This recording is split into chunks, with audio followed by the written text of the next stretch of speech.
7절에서 21절입니다. 다니엘서 1장 1231쪽입니다. 1231쪽 다니엘서 1장 1절에서 17절에서 21절 말씀 같이 교도하시겠습니다. 제가 먼저 읽습니다. 하나님이 이 내 소년에게 학문을 주시고 모든 서적을 깨닫게 하시고 지혜를 주셨으니 다니엘은 또 모든 환상과 꿈을 깨달아 알더라.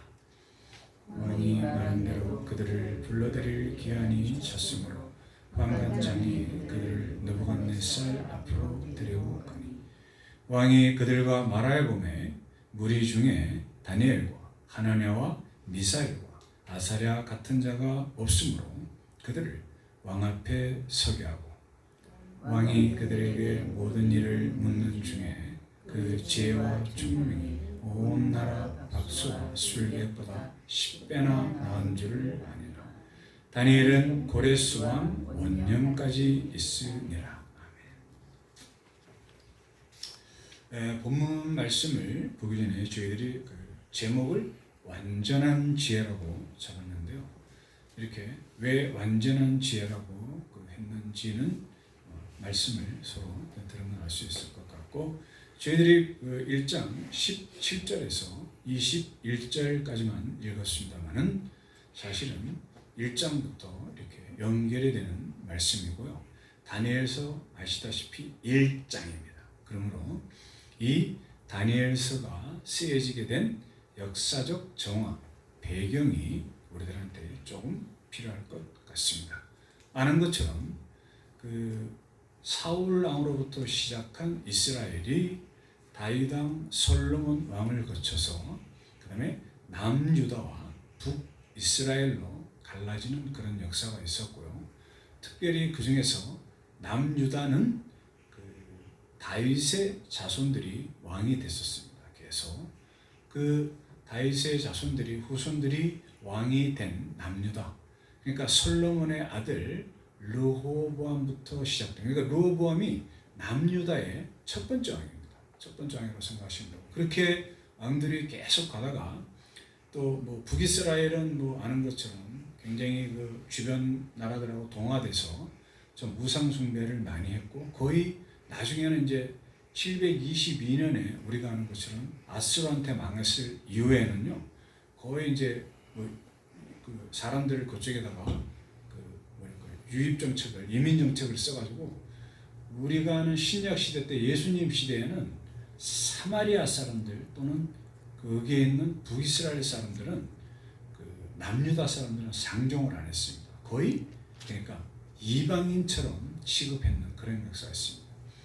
근데 북이스라엘은 굉장히 좋은 왕들이, 그러니까 좋은 왕이라는 건 그들이 알고 있던 그 시작됐던 그 율법을 따르고 지키려고 노력하는 왕들이 그렇게 많지 않았고, 그래도 남유다에 있는 왕들 중에는 많은 분들이 그렇게 좀 좋은 왕들이 있습니다. 그 중에 한 명이 요시야 왕이라는 그 왕이 있었습니다. 그 앞에는 이제 므낫세 아버지는 굉장히 그 타락된, 우상 숭배도 보통 했는 게 아닙니다. 그래가지고 거기에 대한 그 하나님의 심판이 요시야 왕대를 거쳐서 남유다에도 이제 미치는 이제 그런 상황입니다. 근데 요시야 왕 때 국운이 확 기울어지는 이제 그런, 거의 이제 이때가 이제 거의 이제 586년에 남유다가 망하기 전, 이제 얼마 전쯤부터 이제 이야기되는 겁니다. 그 요시야 왕이 있는데 애굽이 그 이제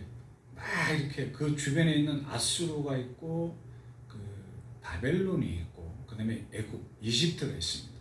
그러니까 중동, 근동 일대에 이제 소위 말해서 강국인 이제 그런 시절이었는데, 이제 이스라엘은 이제 국군이 많이 쇠퇴가 됐고요. 그 중에서 이제 요시야 왕이 개혁을 일으키고 난 다음에 누구를 지지했냐면 이제 바벨론하고 이집트하고 전쟁이 막 일어났을 때 그 요시야 왕이 개혁을 일으켜가지고 하나님한테 굉장히 칭찬을 받았던 그 요시야 왕이 이집트를 지원을 했습니다. 이집트를 협력을 하고 이집트를 밀어줬단 말입니다.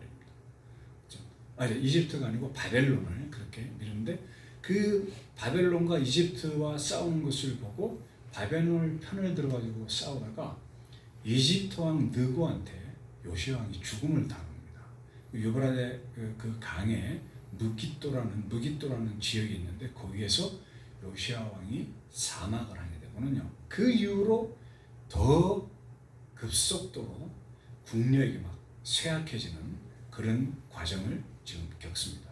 이렇게 요시야 왕이 죽고 난 다음에 아들 여호아스라는 왕을, 그러니까 아들 여호아스를 왕으로 삼았습니다. 근데 이집트의 그 누구 왕이 볼 때, 이제 그때는 이집트가 좀 아직 강력한 힘을 갖고 있을 때니까 자기를 대적해서 싸웠던 그 남유다가 미워서 그 요시의 아들, 여기 지금 이야기하는 요아스 왕을 갖다가 3개월 만에 폐위를 시키고는요, 그 대신에 요아김이라는 왕을 갖다가, 그러니까 이건 요아스의 형이 됩니다. 그 요아김을 갖다가 이집트의 느고 왕이 왕으로 삼았습니다. 근데 그 이후에 다시 또 이제 이집트가 바벨론하고 막 이렇게 싸움을 하게 될 때 요아김은 이집트 느고 왕이 자기를 왕으로 만들어줬잖아요. 그러니까 이 요아김이 누구 편을 들었냐면요, 요시아하고는 달리 이집트 느고 왕 편을 들었습니다.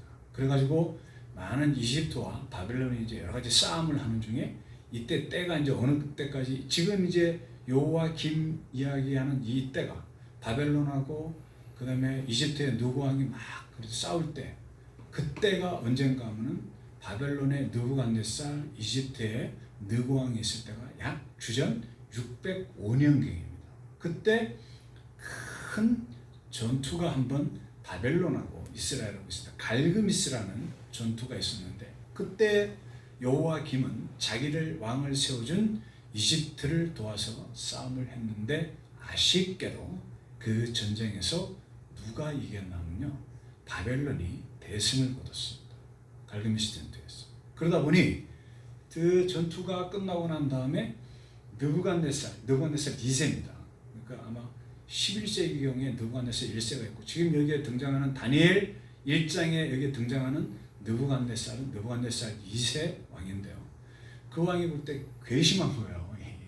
그래가지고 어떻게 했냐면은, 그 다음에 이제 자기들이 막 국력을 막 이제 신흥 바벨론 막 이렇게 막 일어나는, 그 전에는 사실 아수르가 더 큰 나라였었는데 막 국력이 신장되고 있으니까 그 국력을 떨치기 위해서 적국에서 많은 포로들을 잡아가는 그런 일도 있었는데, 지금 여기 요아김 시대에, 그죠? 605년에 그렇게 이집트를 크게 무찌르고 난 다음에 이스라엘에 가가지고는 그 이스라엘의 왕족들하고 귀족들 중에 자제들, 그 자녀들 있잖아요. 그리고 예쁜 여자들, 이런 사람들을 데리고 바벨론에 그 포로로 데리고 갔습니다. 이게 지금 많은 역사적으로 이야기하는 이스라엘이 3번 바벨론에 포로가 되는 그런 역사가 있는데, 첫 번째는 지금 605년에 있었던 요아김 왕 때 왕족과 귀족의 자녀들을 데려간, 그때 끌려간 사람들이 여기 오늘 지금 다니엘에 등장하는 다니엘과 세 친구도 그때 끌려간 사람들입니다. 왕족이었고 귀족의 아들들이었던 사람들입니다. 이게 1차 바벨론 유수고요.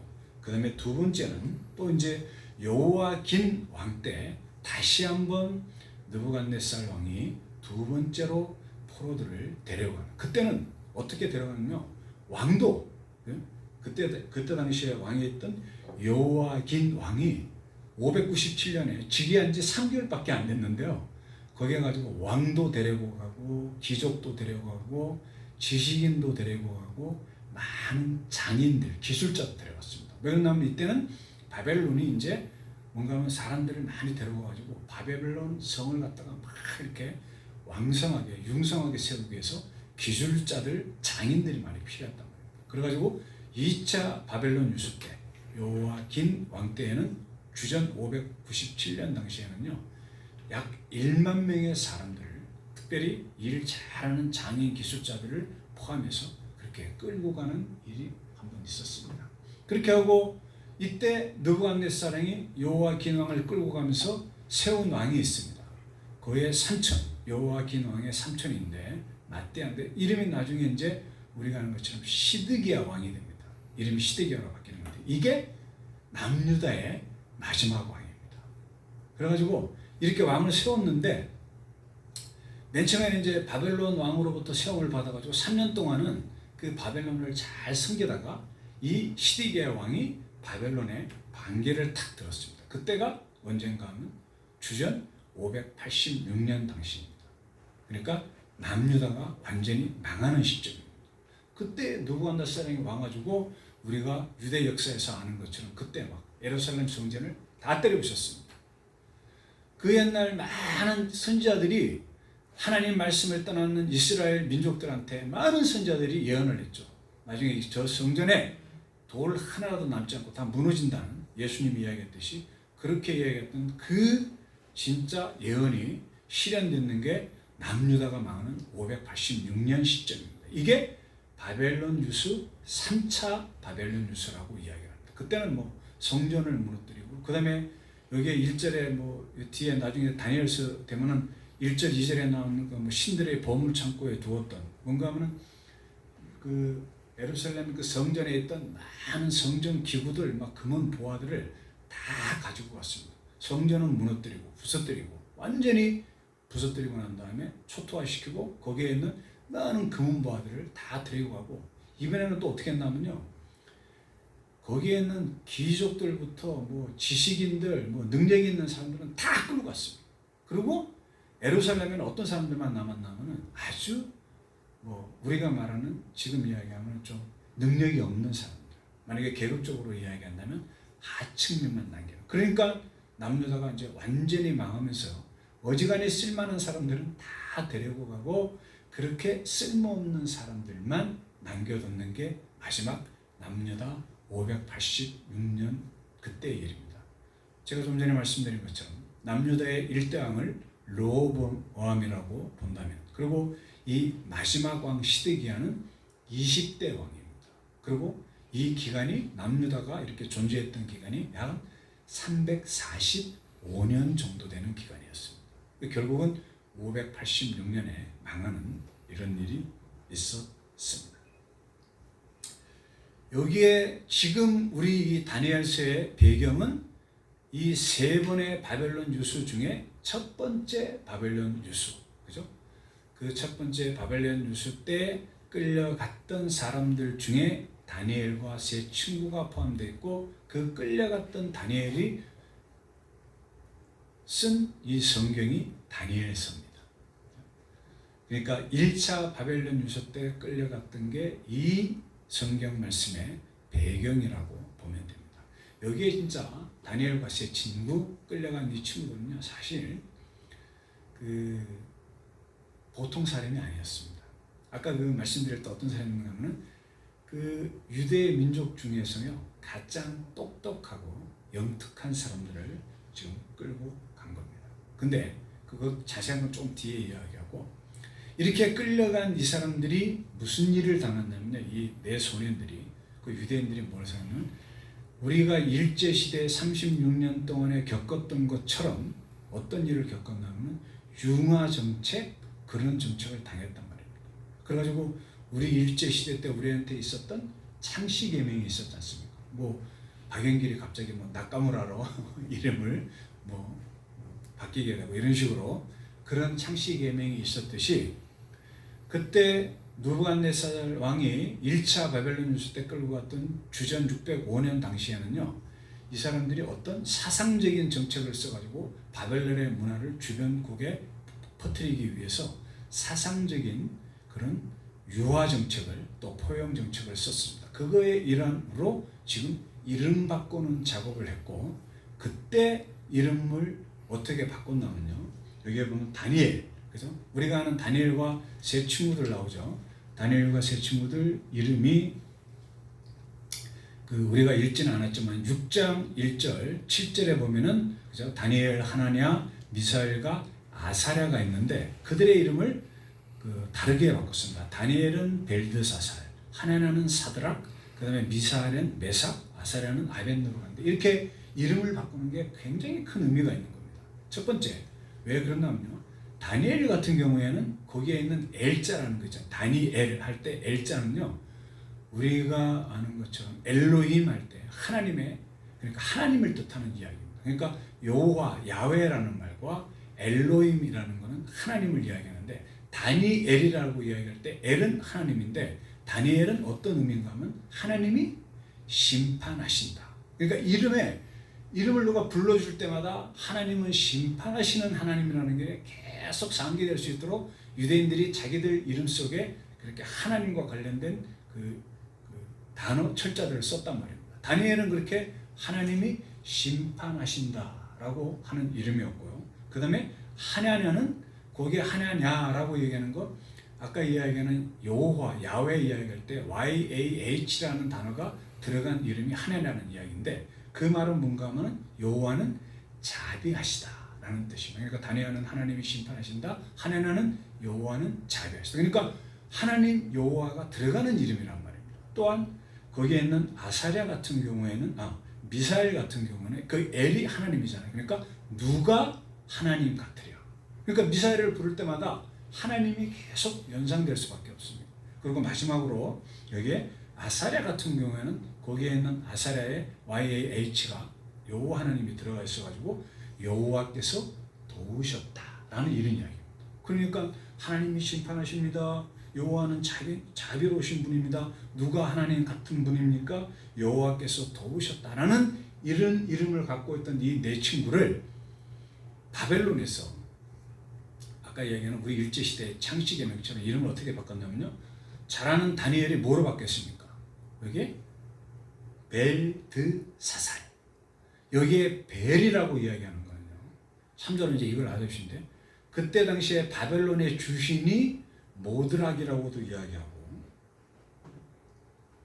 그러니까 무로닥이라고도 이야기하고, 보통 마르둑이라고도 이야기를 하는데, 그거를 경칭으로 우리 하나님 여호와를 이스라엘 사람이 엘로힘, 그러니까 이렇게 불렀듯이 그 모르닥, 마르둑이라고 하는 그들의 주신, 그 주신 폭풍의 신 주신을 갖다가요 벨로 불렀습니다. 벨로. 근데 다니엘을 뭐로 바꿨다? 벨드사살. 이 이야기는 뭔가 하면 벨이 자기들의 우상 신이고 드사살이라는 것은 방백이라는 이야기입니다. 그러니까 하나님은 심판이시다라고 하는 다니엘의 이름을, 유다식의 이름을 갖다가 벨드사살로 바꿨던 건 뭔가 하면은 그 벨의 방백이다, 벨의 신하다, 이런 거로 바꿔버린 겁니다. 그리고 또 그 아사랴 같은 경우에는 아벳 느보로 바꿨다고 되어 있는데, 그 느보는 뭔가 하면은 벨 모르닥의 아들 신입니다. 그 문화의 신, 이런 신인데, 그 느보가 벨 신의 아들 신인데, 여기에 아벳 느보라는 거는 아벳은 종이라는 의미로서 느보의 종이다. 실제로 아사랴는 여호와께서 도우셨다라는 유대식의 이름인데, 여기에는 느보의 종으로 바꿨단 말입니다. 그 다음에 뭐 사드락과 메삭 같은 경우에는 왕에 관련된 이름으로 바꿨습니다.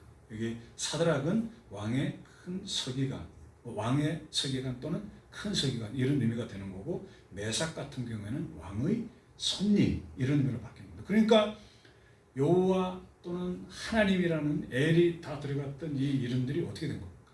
전부 다 그들의 우상인 벨, 느보가 들어가거나, 또는 인간 왕의 큰 손님, 또는 여기에 있는 왕의 큰 서기관, 이런 식으로 이름을 다 바꿔버렸단 말입니다.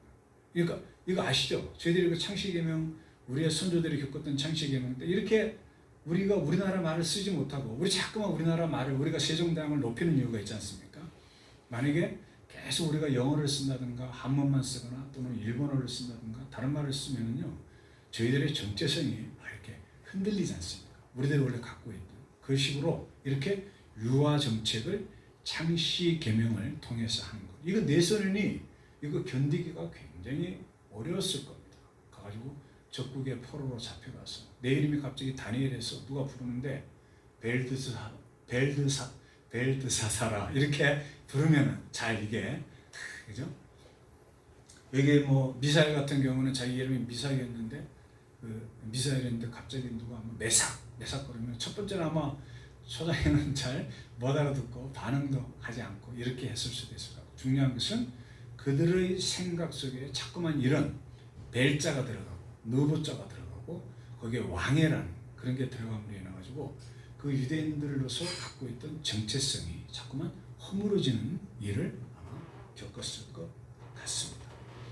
그 바벨론에서 섬겼던 그 모르다, 마르도 주신 그 다음에 그거의 경칭 벨이라고 이야기한 그건 에레미야라든가 이사야서를 보게 되면 그런 용어들이 나옵니다. 그 느보 아들신 이야기가 이건 참조로 알아두면 될 것 같고요. 그 다음에 이제 두 번째는 포용 정책이죠. 이렇게 똑똑한 사람들을 불러서 자기 나라에서 잘 그 교육을 시키게 되죠. 교육을 시켜가지고는 여기 성경 말씀을 보게 되면 약 3년 동안에 왕의 음식과 포도주를 제공해주고 3년 동안 교육을 시켜가지고 그 중에서 아주 똑똑한 사람들은 특별히 높이 쓰는 그런 일을 그렇게 포용 정책을 겪었습니다. 우리나라도 일제시대 때 우리가 잘 아는 똑똑한 양반들이 을사의족이라고 이야기하는 그런 뭐 군부 대신 병무 대신 이런 분들이 뭐 이완용을 위시해서 그분들이 똑똑하지 않은 분들이 아니었잖아요. 외무 대신 이런 분들 굉장히 똑똑한 분들인데 그들이 볼 때는 일본에 붙어서 아마 일본이 다시 망하지 않을 것처럼 보였단 말이에요. 그래가지고 그들뿐만이 아니고 다른 많은 관료들도 또 우리가 잘 아는 유명한 소설가라든가 시인이라든가 음악가 이런 사람들을 통해 가지고 일본이 유화 정책을 썼고 그들을 우대해서 그들이 자기들 나라에 앞장서서 협력하도록 만들었던 것처럼 여기에 있는 바벨론도 지금 그런 일을 진행시키고 있는 와중에 다니엘과 그의 친구 세 소년이 중심에 서 있는 이야기가 다니엘서의 이야기입니다. 사실 이 네 소년은요, 사실은 불평거리가 많은 사람 중에 한 사람이었습니다. 제가 지금 조금 전에 이야기한 것처럼 바벨론 유수 제일 첫 번째 주전 605년에 느부갓네살 왕이 이 네 소년을 끌고 네 소년 외에 많은 다른 사람들 끌고 갔는데 끌고 갔을 당시에는요 이 네 소년이 어떤 사람인가 하면 유대의 왕족이고 귀족이었습니다. 그 소리는 지금 이 시대로 이야기하면 많은 사람들이 이야기하는 금수저입니다. 그렇잖아요. 왕족이고 귀족인데 그게 뭐 금수저잖아요. 그리고 그 금수저들 중에서도 굉장히 똑똑한 사람들이었습니다. 그거 어떻게 누가 증명해? 라고 우리가 다니엘 당신이 그렇게 똑똑한 걸 누가 증명해? 당신 어떻게 증명할 수 있어? 그러면 다니엘 우리한테 얘기합니다. 그렇게 질문하시는 분이 계시다면 1장 4절을 보십시오. 1장 4절 보시기 바랍니다. 이렇게 얘기합니다. 같이 한번 읽어볼까요? 곧 흠이 없고 용모가 아름다우며 모든 지혜를 통찰하며 지식에 통달하며 학문에 익숙하여 왕궁에 설만한 소년을 데려오게 하였고 그들에게 갈대아 사람의 학문과 언어를 가르치게 하였고 이게 전반부에 보니까 이거 참 뭐 우리가 이런 사람 되면 좋겠죠? 흠이 없습니다. 용모가 매우 아름답습니다. 모든 지혜를 통찰할 뿐만 아니고 지식도 통찰했고 학문에도 익숙했단 말이에요. 이런 사람들을 데려와서 자기들 왕궁에 심어놨단 말입니다. 그리고 그들의 이름을 바꾸고 3년 동안 교육을 시켜가지고 그 중에서 시험을 쳐봐가지고 그 중에서 특별한 사람들을 뽑아서 쓰기 위해서 데리고 온 사람들입니다. 그런데 여기에 지금 4절처럼 이야기하는 이 내용은 지금 이 시대에 아마 갖다 놔도 아마 우리들 중에 이런 사람들은 우리가 다 친구 삼고 싶은 사람 아니에요? 또 가까이 지내고 싶은 사람 중에 한 사람일 겁니다. 그런 사람들 중에서도 아주 뛰어난 사람들이었어요. 뭐 지금 이야기하면 거의 뭐 천재 같은 그런 친구들이었단 말이에요. 근데 이렇게 네 소년이 뛰어난 네 소년을 왕궁에다 두려고 하는 느부갓네살은 약간 고민이 생겼습니다. 왜 고민이 생겼냐면 그때 당시에 아는 것처럼 아까 얘기한 것처럼 정복자들이 이렇게 남자들만 데려가는 게 아니잖아요. 그때 당시에 정복자들이 전쟁을 해서 이기게 되면요 고대 왕들은요 거기에 있는 아름다운 여인들은 다 취해가지고 금은 보화도 가져갈 뿐만 아니라 아름다운 여인 데려가서 어떻게 합니까? 자기의 후궁으로 살았어요. 그러니까 바벨론 왕이 이게 지금 유대 나라만 싸운 게 아니잖아요. 지금 이집트하고도 싸웠고 아수라하고도 막 그다음에 주변에 있는 다른 나라하고도 막 거기에 뭐 그 근동 일대 히타이트 뭐 다른 나라들하고 막 싸우고 이런 와중에 거기에서 싸우면서 이기면요 거기에 있는 아리따운 여인들 금은보화 다 취해서 가는 거예요. 그렇게 가져가는 와중에 많은 여인들을, 아름다운 여인들을 데려와서 궁중에, 왕궁에 자기의 후궁으로 삼고 또는 후궁을 삼기 위해서 교육시키고 있는 와중에, 그 와중에 여기에 지금 이야기하는 4절처럼 흠이 없고 용모가 아름다우며 모든 지혜를 통찰하며 지식에 통달하고 학문에 익숙한 청년 4명이 탁 있는 겁니다. 여기에는 다니엘과 세 친구 외에도 아까 이야기한 것처럼 거기에서 아주 유능하고 뛰어난 사람들만 데려갔고, 아까 2차, 3차 그런 거 이야기할 때 거기 왕과 귀족들을 막 데려갔다고 이야기하니 뭔 이야기합니까? 거기에서 정복한 나라에서 좀 뛰어나고 빼어난 사람들은 남자들도 많이 데려갔단 말입니다. 다니엘과 세 친구 외에도 다른 사람들도 많이 있는 겁니다. 그 중에서 다니엘과 세 친구는 나중에 다니엘서를 다 읽게 되면요, 굉장히 더 뛰어난 역할을 하게 되는데, 이 느부갓네살 왕이 조금 고민이 됐습니다. 생각해보세요. 그 왕궁에, 또 우리가 잘 아는 것처럼 그런 왕궁에서 많은 썸띵이 일어날 수가 있잖아요. 그렇죠? 아름다운 여인들이 있고 거기에다 능력이 뛰어난 남자들이 있습니다. 거기다 왕이 뭐 눈에 불을 켜고 뭐 다 볼 수는 없잖아요. 그렇죠? 그죠? 그런 와중에 느부갓네살이 여러 가지 왕이 생각하다가 아마 묘안을 찾아낸 게 그 실마리가 어디 있나 하면은 우리가 읽지 않은 1장 3절에 있습니다. 1장 3절에 제가 말씀드릴게요. 거기에 어떤 단어가 있냐면 환관장 아스부나스라는 말이 나옵니다. 다니엘과 세 친구들이 누구의 관리를 받았다? 환관장 아스부나스의 관리를 받았다. 그리고 다니엘서를 우리가 아마 이미 읽은 분도 계시고 또 읽어보게 되면요, 다니엘과 세 친구들이 이 다니엘서를 보게 되면요, 한 번도 자기 아내에 대한 이야기가 없고 또 자식들에 대한 이야기도 없습니다. 그 소리는 이게 뭘 것 같습니까? 환관장 뭔가 아시죠? 내시장, 내시라는 게 어떤 사람입니까? 왕궁에서 일하기 위하여, 아까 얘기한 왕궁에 많은 여인들이 있을 때 그 왕궁에서 일하기 위하여 거세를 당한 사람들이 내시란 말이에요. 그 내시의 장이 아스부나스입니다. 환관장. 그죠? 근데 다니엘과 세 친구가 누구의 관리를 받고 있다? 이 아스부나스의 관리를 받고 있습니다. 이 말을, 그 다음에 다니엘서에 가족에 대한 이야기가 없다, 아내에 대한 이야기도 없고 자식에 대한 이야기도 없다. 이 말은 다니엘과 세 친구는 어떤 사람일 것 같습니까? 그것에 당한 환관이 된 겁니다. 아마 만약에 우리나라가 주변국가하고 우리나라 몽골 그 침입도 받았고 그 다음에 일본하고 대한 그런 그 겪었을 때 사실은 지금 이제 우크라이나나 그 러시아하고 이야기를 보더라도 거기에서 제일 어렵고 힘든 사람이, 사실 군사는 뭐 이렇게 싸울 수 있는 무기가 있지만 일반 백성들은, 일반 사람들은 힘들고 어렵잖아요. 그죠? 그 중에서도 어린아이와 여인들이 겪는 이 어려움은 이거 말도 못하는 거 아닙니까? 알잖아요. 그죠? 아프리카에서 많은 내전들이 있습니다. 종교적으로, 정치적으로. 그래가지고 거기에서 제일 당하는 사람들은 여자들입니다. 그런 일을 막기 위해서 여기에 있는 느부갓네살 왕이 다니엘과 세 친구를 거세를 시키고 나중에 이제 뭐 주술 박사가 되는 거지만 일단은 남자로서의 역할을 죽여버렸습니다.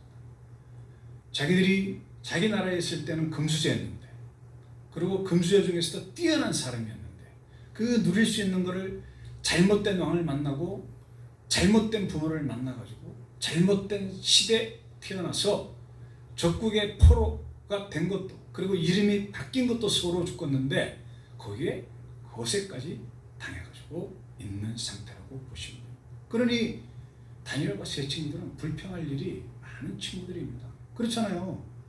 그래서 자기들 그 금수저에서 누려야 될 것을 못 누린 것 그 한 가지만 해도 진짜 하나님께 불평할 게 참 많은데 또 거기에 거세까지 당했다고 생각하면 이게 얼마나 불평거리가. 아마 우리가 이 땅을 살면서 어려움을 겪는데 이 어려움을 겪는 중에 이 남자로서 이 당한 이 거세에서 고대 시대에 이 거세라는 건 의미가 엄청나게 큰 겁니다. 잘 아시잖아요. 고대 시대 때는요, 아들을 존중했습니다. 아들이 왜냐면 그 집안의 기업이잖아요. 그리고 이스라엘 같은 경우에는 자기들이 물려받은 땅들을 지파별로 다 나눠 가졌는데 아들한테 물려준단 말이에요. 만약에 아들이 없고 딸만 나오면요, 자기 집안의 혈통도 끊어지는 것과 동시에 뭐가 재산을 다 뺏기게 되는 거예요.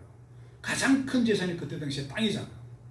그 물려받았던 땅, 자기들이 할당받았던 땅을 갖다가 아들이 없는 순간 그걸 뺏기는 겁니다. 근데 다니엘과 세 친구들은 그런 소망 없습니다. 그러니까 아마 하나님한테 만약에 불평을 하려고 그러면 아마 진짜 누구보다도 불평할 거리가 많은 사람이었을 것 같습니다. 근데 다니엘과 세 친구들은 하나님을 향하여 큰 소망이 있었습니다. 그래가지고 첫 번째 그 소망의 표시가 어디 나오냐면요, 음식을 먹지 않기로 결단합니다. 아까 제가 읽은 것처럼 4, 5절에 5절 말씀을 보면은 또 왕이 지정하여 그들에게 왕의 음식과 그가 마시는 포도주를 날마다 쓸 것을, 포도주에서 날마다 쓸 것을 줘 3년을 기르게 하고 그 후에 그들을 왕 앞에 서게 될 것이니라고 이야기하듯이 그렇게 음식을 제공을 하는데, 다니엘과 세 친구가 딱 보니까 그렇게 불평거리가 많을 것 같은, 많아도 되는 그 친구들이 불평을 하기는커녕 하나님에 대한 담대한 소망을 가졌단 말이에요. 그래가지고 자기들이 볼 때는 이 왕의 음식은 조금 전에 얘기한 것처럼 벨이라든가 느보라든가 이런 우상들한테 제사를 지낸 음식일 것 같고, 사실은 그런 음식이었습니다. 제사. 그러다 보니 다니엘과 세 친구가 가만히 네 명이서 앉아 이야기하면서 보니까 이거 먹었다가는 뭐를 어긴다? 자기들이 알고 있는 율법 2계명을 어기게 되는 겁니다. 우상숭배 똑같잖아요.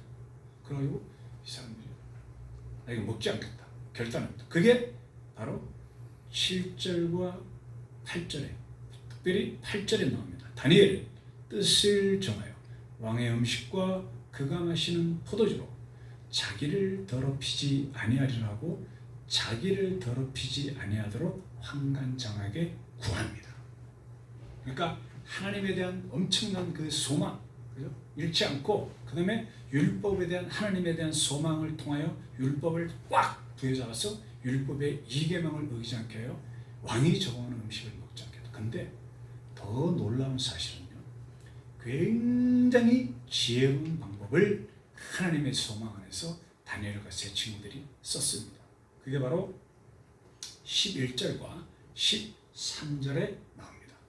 이거 이제 만약에 환관장, 여기 보면 이제 그 11절에 환관장이 다니엘과 하나님과 미사엘과 아사랴를 감독하게 한 자에게 다니엘에게 말하되 청하노니 당신의 정도를 열흘 동안 실험하여 채식을 줘 먹게 하고 물을 주어 마시게 한 후에 13절 당신 앞에서 우리의 얼굴과 왕의 음식을 먹은 소년들의 얼굴을 비교하여 보아서 당신이 보는 대로 종들에게 행하소서 라고 이렇게 지혜롭게 접근하는 겁니다. 그냥 그 얘기할 때 나 음식 못 먹어요, 죽여라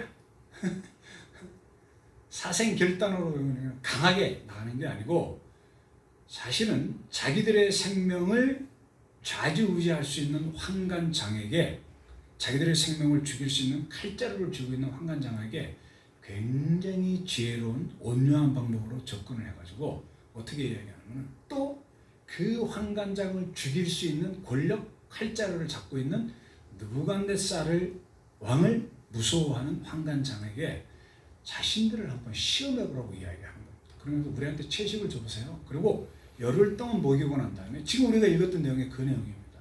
열흘 지나가지고 한번 우리 안색을 한번 보십시오. 그래가지고 혹시 우리의 안색을 보고 당신이 판단을 하고 결정을 내렸으면 좋겠습니다라고 굉장히 온유하고 겸손한 방법으로, 지혜로운 방법으로 하나님께, 환관장에게 그렇게 이야기를 딱 하니까, 이거 뭐 틀린 말이 아니잖아요. 그 열흘 정도는 봐줍시다. 그래가지고 열흘을 한번 지내봤습니다.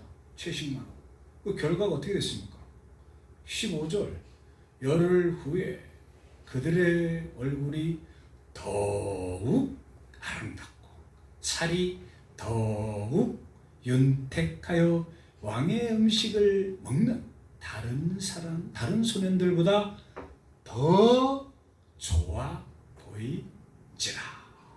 그리하여 감독하는 자가 그들에게 지정된 음식과 마실 포도주를 제하고 채식을 주더라. 채식을 줬습니다. 그래서 다니엘과 세 친구는 지혜롭게 하나님의 소망을 갖고 접근해서 제안을 해서 열흘 동안 시험을 해서 결국은 자기들이 원하는 대로 율법 두 번째 계명을 지킬 수 있게 된 것입니다. 이런 다니엘과 세 친구들에게 하나님이 어떻게 하셨을 것 같습니까? 불평에도 시원찮을 그런 환경에서 거세까지 당한 내 소인이 하나님 자신이 모세를 통해 준 그 율법 2계명을 지키기 위해서 뭐를 했다? 생사 결단을 한 겁니다. 생명을 걸고. 이게 지금 뭐 편안한 시대에 우리가 뭐 복권 살 때 뭐 이거 거의 안 될 거 알잖아요.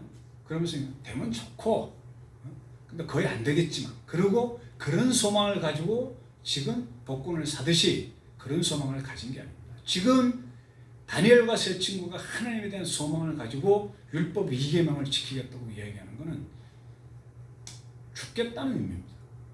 죽을 각오를 하고, 아까 방법은 온유한 방법을 썼지만 진짜 죽을 각오를 가지고 사생 결단하는 그런 내용입니다. 하나님 보실 때 어떻게 했을 것 같습니까? 마음에 쏙 들었단 말입니다. 그 결과가 우리가 읽었던 17절에 나옵니다. 같이 한번 읽겠습니다.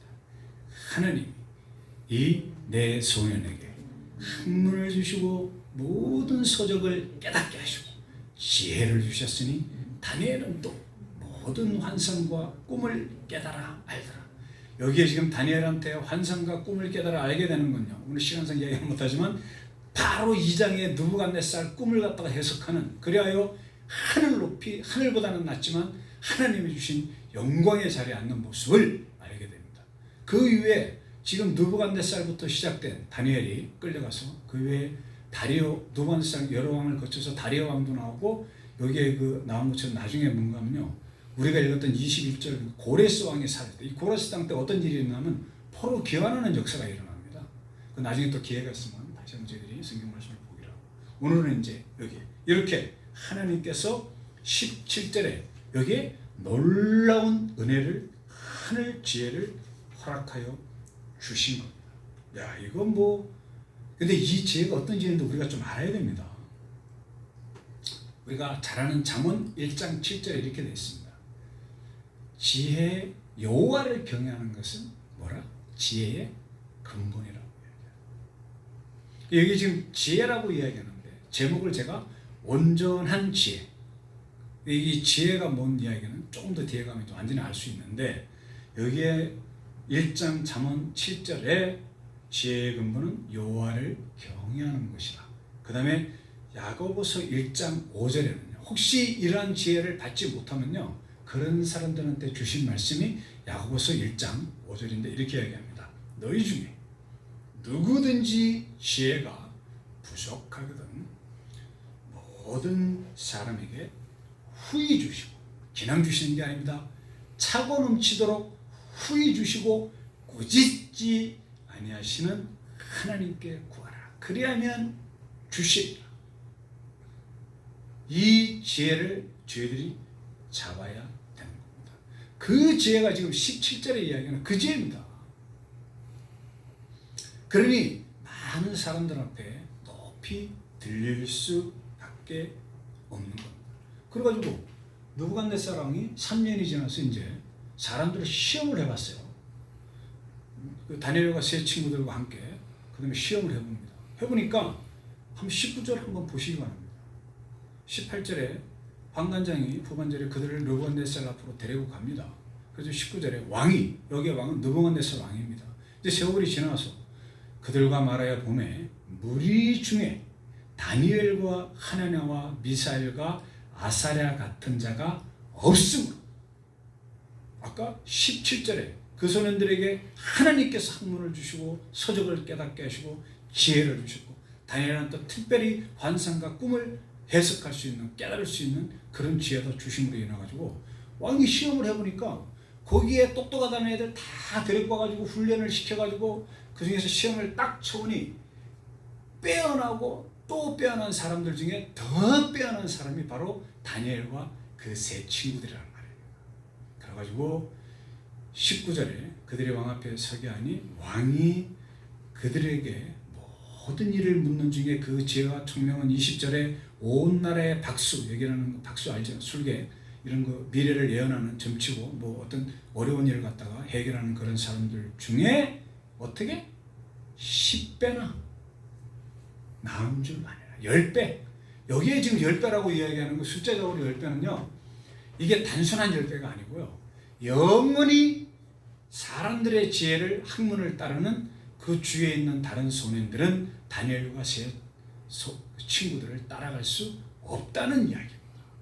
죽었다 깨어나도 아무리 다시 태어나고 또 태어나도 절대로 다니엘과 세 친구들을 따라갈 수 없다. 왜? 그들이 갖고 있는 것은 사람이 지어요. 다니엘과 세 친구들이 갖고 있는 것은 하나님께서 주신 지혜이기 때문에. 우리가 조금 전에 잠언하고 야고보서 찾았는데 한번 잠언 3장을 한번 보시겠습니다. 3장 13절에서 18절 말씀. 아마 그 912쪽일 겁니다. 구약 성경. 한번 이거는 우리가 한번 같이 읽을 한번 그걸 보시면서 912쪽 맞습니까? 제가 이게 주석 성경이라서 잠언 3장 13절에서 18절 말씀 찾았습니까?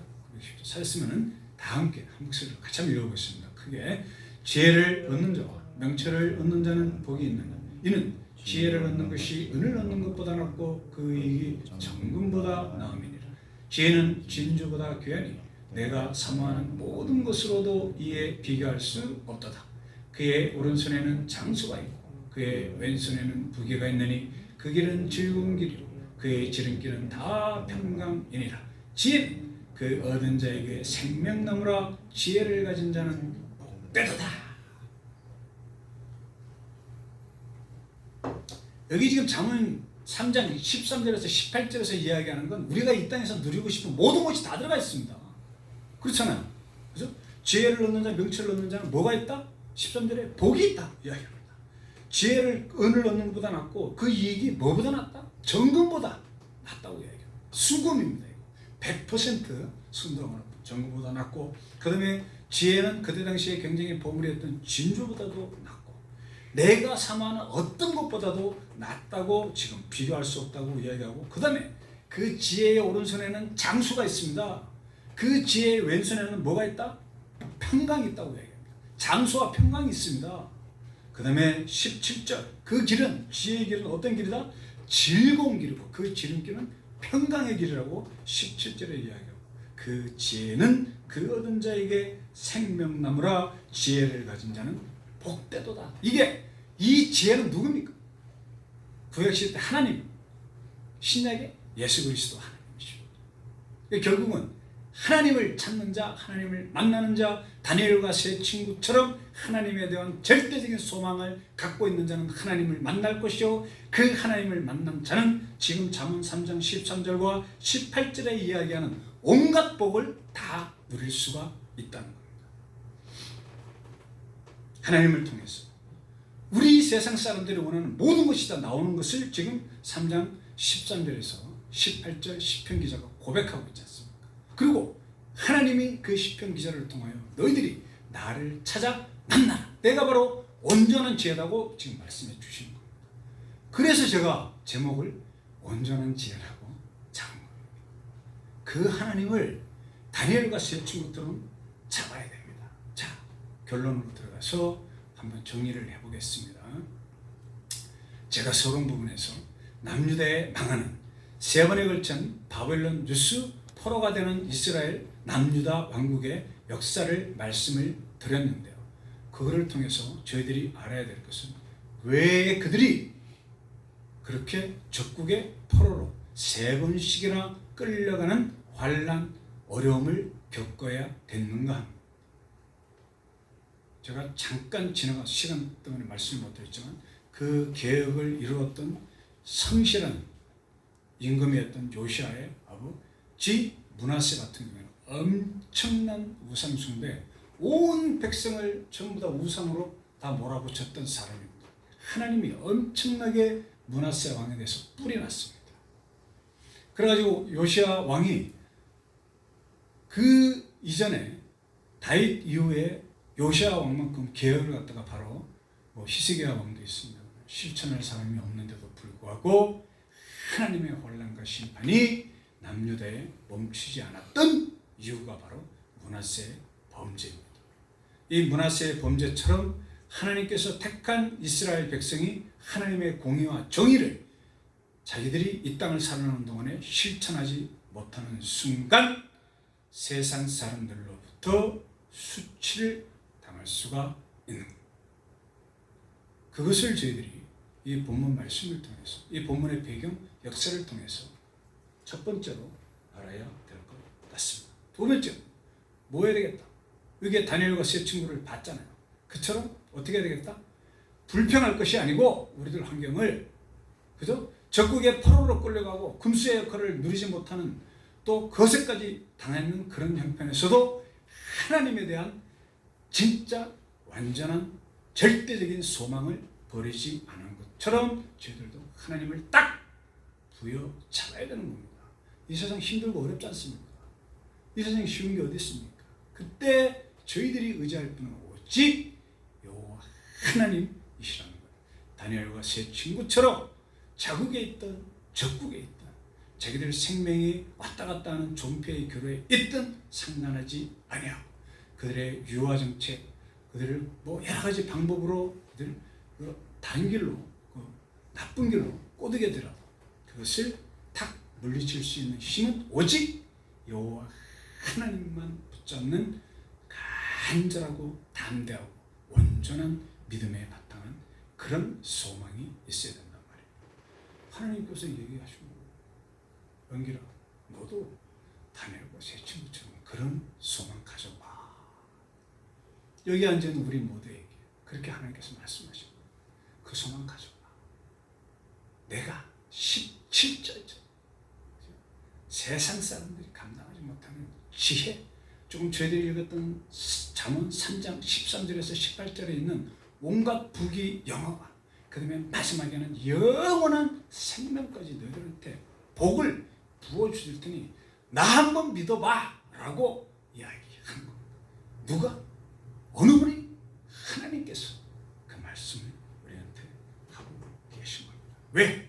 하나님의 지혜는 세상의 지혜가 이길 수 없기 때문에.